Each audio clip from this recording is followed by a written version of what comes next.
Some people might see Internet of Things as an intimidating subject, but let me tell you one thing, it's quite a fun once you get started with it. My name is Nitin and I am an application developer from New Delhi, India. This course is an introduction to Internet of Things where we will cover the basic architecture of IoT applications.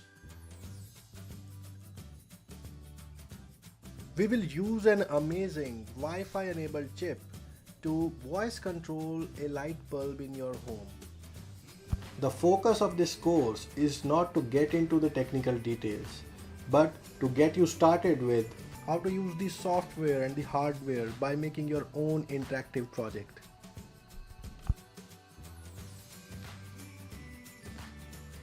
You will learn about different hardware components and how to use them to control a light bulb over Wi-Fi. And I am excited to see you inside.